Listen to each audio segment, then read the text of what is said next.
Anupama serial में जिस तरह से दिखाया जा रहा है और कहा जा रहा है कि अनुज और श्रुति की शादी में अब बस सिर्फ 2 दिन बचे हैं, लेकिन अनुज और अनुपमा अभी भी एक दूसरे के साथ चित्रहार देख रहे हैं, यानी कि सपने में रोमांस कर रहे हैं। तो फिर ये शादी होगी तो होगी कैसे? जी हाँ, शादी में ट्विस्ट तो आएगा ही आएगा, मगर कैसे, क्या संभावना है? चलिए इसी पर चर्चा करते हैं। नमस्कार, मैं हूं संदीप पंड्या और आप देख रहे हैं मेरा चैनल सीरियल और संदीप। आप सभी का स्वागत है। आगे बढ़े उससे पहले हमेशा की तरह आप सबसे गुजारिश कि आपने अभी तक हमारे चैनल को सब्सक्राइब नहीं किया है तो प्लीज सब्सक्राइब कर लीजिए, बेल आइकन को दबा दीजिए ताकि आपको हमारे वीडियोस के नोटिफिकेशंस मिलते रहेंगे। रामनवमी की आप सबको ढेर सारी शुभकामनाएं। और रामनवमी पर अनुपमा ने जो रामलीला दिखाई वो आप सबने देखी ही होगी। जी हाँ, अपने घर के छोटे छोटे बच्चों को लेकर उसने जो रामलीला, इंस्टेंट रामलीला दिखाई, वो देखकर सच में बड़ा मजा आया।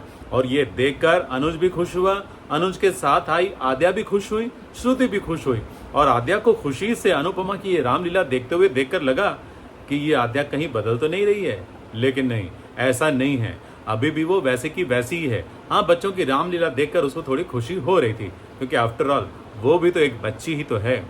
इसीलिए अनुज जब बाकी बच्चों के साथ सेल्फीज ले रहा था, उनको पैसे देने के बाद, मतलब गिफ्ट में डॉलर्स देने के बाद वो उनके साथ सेल्फी ले रहा था, तो आद्या भी फोन करने के बहाने अनुज के फ्रेम में चली गई ताकि वो भी इस सेल्फी में नजर आ सके और अनुज को कह सके कि भाई मैं हूं, मुझे भूलना मत। लेकिन अनुज ने फ्रेम ऐसा बनाया था कि पीछे अनुपमा भी नजर आ जाए और वो अनुपमा की ये तस्वीर पाकर खुश भी हो रहा था। जी हाँ, लोगों को तो यही लग रहा था कि वो बच्चों के साथ सेल्फी ले रहा है, लेकिन उसकी सेल्फी में अनुपमा भी है और आद्या भी है। आद्या तो जानबूझकर फ्रेम में आ गई थी, लेकिन अनुपमा को ये बात पता नहीं थी, लेकिन अनुज ने जानबूझकर ऐसा फ्रेम बनाया था, यानी कि वो अभी भी अपनी सेल्फी में और अपनी सेल्फ की लाइफ में अनुपमा को जगह देना चाहता है। जी हाँ, वो भूलना नहीं चाहता है, इसीलिए तो वो भी सपना देख रहा है, अनुपमा भी सपना देख रही है अनुज का, और अनुज भी अनुपमा का सपना देख रहा है, और दोनों सपने में एक ही गाने पर एक ही गाने पर परफॉर्म कर रहे हैं। ये अजीब बात है ना, लेकिन अच्छी बात है। जब जब इनका चित्रहार आता है ना, तब देखने में बड़ा मजा आता है। वैसे मजा तो तब भी आया जब वनराज ने अनुज को ताना मारा, ये कहते हुए कि तुम्हारा कोई भरोसा नहीं, शादी के मंडप में पता चला कि तुम शादी छोड़कर ही भाग गए। लेकिन हाँ, शादी छोड़कर कोई तो भागेगा, कौन, ये बाद में बताते हैं।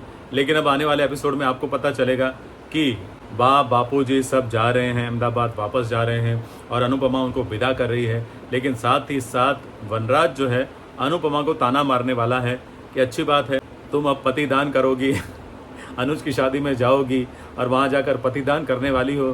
तो ये सुनकर अनुपमा ने कह दिया कि मैं पतिदान करूँ ना करूँ, लेकिन आप अहमदाबाद जाकर कन्यादान जरूर करना, जैसे कि वादा किया है। जहाँ अनुज को जब पता चला कि डिम्पी टीटू से शादी कर रही है और वनराज मान गया तो वो बड़ा खुश हो गया था और उसने ये ऑफर दिया था कि एक बार फिर मैं कन्यादान करूंगा। तब वनराज ने कहा कि नहीं, कन्यादान तो मैं करूंगा क्योंकि अब डिम्पी मेरी बेटी है। तो अनुपमा ने जाने से पहले वनराज को याद दिला दिया कि अपने वादे से मुकरना मत, वरना मैं अहमदाबाद की टिकट लेकर आ जाऊंगी यानी कि अनुपमा की अहमदाबाद लौटने की भी, जी हाँ, बारी तो आएगी, लेकिन उसमें थोड़ा वक्त लगेगा, क्योंकि अभी तो उसको यहाँ बहुत सारे काम निपटाने ना। एक तो अपना रियलिटी शो पूरा करना है, और फिर उससे जो पैसा जीतेगी उससे अपने रेस्टोरेंट को बचाना है, और फिर अनुज और श्रुति की शादी में भी तो शामिल होना है ना, क्योंकि श्रुति ने भी तो ताना मारा था ना पहले तो पूछ रहा था कि अनुपमा तुम भी जा रही हो क्या अहमदाबाद? तब किंजल ने बोला कि मम्मी क्यों जाएगी, मम्मी के पास तो यहाँ बहुत सारा काम है। तब यशदीप ने भी बोला कि अनुपमा जी के पास तो बहुत काम है, मतलब काम की तो लाइन लग जाएगी, नौकरी की लाइन लग जाएगी, और अब तो वो सेलिब्रिटी भी बन गई है। तो फिर श्रुति ने यह भी कहा कि चलो अच्छा है, शादी में कोई तो अपना होगा, मतलब वो चाहती है कि अनुपमा शादी में आए। लेकिन आद्या चाहती है कि नहीं, ये पूछा नहीं है उसने। लेकिन अनुपमा जाएगी कि नहीं जाएगी ये तो पता नहीं, लेकिन सुनने में आ रहा है कि एंड मौके पर खुद श्रुति शादी से कदम पीछे हटा लेगी, क्योंकि उसे एहसास हो जाएगा कि अनुपमा और अनुज को जुदा करना मुश्किल ही नहीं, नामुमकिन है, और उसे अनुज के लाइफ में जबरन घुसने का अफसोस होगा और उसे अपना भविष्य धुंधला नजर आएगा। इसीलिए हो सकता है कि वो खुद शादी के मंडप से कदम पीछे ले ले, वो शादी से हट जाए। तो क्या अनुपमा और अनुज की शादी उसी मंडप में हो जाएगी? क्या वो शादी करवाएगी? अब इस बात की तो कोई गारंटी नहीं है कि अनुपमा और अनुज दोबारा मिलेंगे कि नहीं।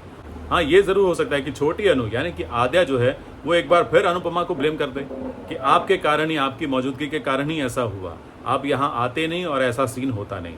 मतलब ये संभावना है। आपको क्या लगता है कि क्या होगा, शादी में किस तरह का ट्विस्ट आएगा? हमें लिखकर जरूर बताएं। जी हाँ, आपके कमेंट का हमें इंतज़ार रहेगा। थैंक यू वेरी मच हमारे साथ जुड़ने के लिए। और हाँ, आप शाम को 5:30 बजे लाइव में ज़रूर आइएगा। कुछ और अपडेट आएगा तो वो भी आपको वहाँ पर बता देंगे। Thank you very much. अच्छा लगा हो वीडियो तो लाइक कीजिए, शेयर कीजिए अपने दोस्तों के साथ। और हाँ, सब्सक्राइब करना मत भूलिए।